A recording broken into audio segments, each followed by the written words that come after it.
কিয়ামুল লাইলের মানে সম্পর্কে যদি বলতে হয়, এখানে দুটো শব্দ আছে। প্রথমটা হচ্ছে কিয়াম।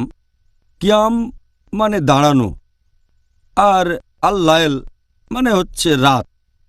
তাহলে শাব্দিকভাবে এর মানে রাতের বেলায় দাঁড়ানো। তবে শরিয়া অনুযায়ী ইসলামিক প্রেক্ষাপটে এর মানে হচ্ছে একটা ঐচ্ছিক নামাজ, যেটা পড়া হয় ঈশার নামাজের পর থেকে ভোর হওয়ার আগে পর্যন্ত। আর আমরা জানি যে ঈশার ওয়াক্ত শুরু হয় সূর্যাস্তের পর, যখন আকাশের লালচে ভাবটা চলে যায়। আর আপনি পড়তে পারেন এই কিয়ামুল লাইল ভোর হওয়ার মানে ফজর ওয়াক্তের আগে পর্যন্ত। এখন এই কিয়ামুল লাইল নামটা দেওয়া হয়েছে কারণ যখন কেউ এই নামাজ পড়ে সে তখন কোরআনের বড় আয়াতগুলো পড়ে, দাঁড়িয়ে থাকে অনেকক্ষণ। সেজন্যই নামাজকে বলা হয় রাতের বেলায় দাঁড়ানো। এই নামাজে অনেকক্ষণ দাঁড়িয়ে থাকতে হয়। আর এই কিয়ামুল লাইলকে বোঝাতে অনেক সময় অন্য শব্দ ব্যবহার করা হয়। যেমন ধরেন, এই নামাজকে আরও বলা হয় সালাতুল লাইল, মানে রাতের বেলার নামাজ।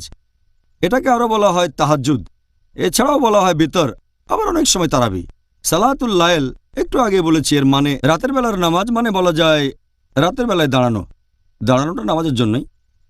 এর আরেকটা নাম হচ্ছে তাহাজ্জুদ। এটার মূল আরবি শব্দ হাজাদা, যার মানে জেগে ওঠা।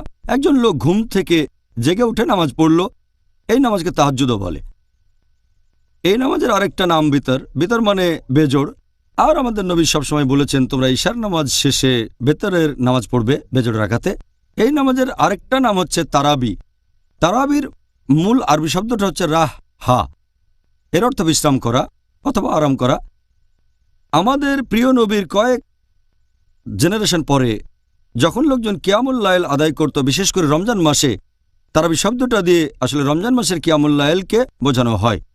যখন তারা রমজান মাসে কিয়ামুল লাইল আদায় করতেন, 4 রাকাত পরে বিশ্রাম করতেন, তখন থেকে তারাবি শব্দটা রমজানের কিয়ামুল লাইলের সাথে জুড়ে গেল। তাই রমজানে নামাজটার নাম তারাবি। সাধারণত 4 রাকাত পরে বিশ্রাম করতেন, এভাবে নামাজ পড়তেন কারণ তারা অনেক সময় ধরে পড়তেন। এমনকি এখনও, যদিও লোকজন এখন অল্প সময় ধরে পড়ে কয়েকটা আয়াত, তারপরও রমজান মাসে কিয়ামুল লাইলে তারা বিশ্রাম নেয়, তাই এই নামাজকে বলা হয় তারাবি। তবে আমাদের নবীর সময়কালে তারাবি শব্দটা কখনো ব্যবহার করা হয়নি। রমজান মাসের কিয়ামুল লাইলকে তখন এই নামে ডাকা হয়নি। সাহাবীগণও কখনো এই নাম বলেননি। এই শব্দটা এসেছে পরবর্তীতে। তাহলে এখানে সঠিক শব্দটা কিয়ামুল লাইল। তারাবি শব্দটা আসলে অতটা সঠিক নয়, শব্দটা পরবর্তীতে এসেছে। তবে কেউ যদি অনেক সময় ধরে নামাজ পড়ে থাকে রমজানের কিয়ামুল লাইল, সে তখন বিশ্রাম করতে চাইলে অবশ্যই বিশ্রাম করতে পারে। তবে বিশ্রাম আবশ্যিক না। তবে কোনো মানুষ ক্লান্ত হয়ে গেলে অবশ্যই বিশ্রাম নিতে পারে। তাহলে সঠিক শব্দটা হচ্ছে কিয়ামুল লাইল, শব্দটা তারাবি না।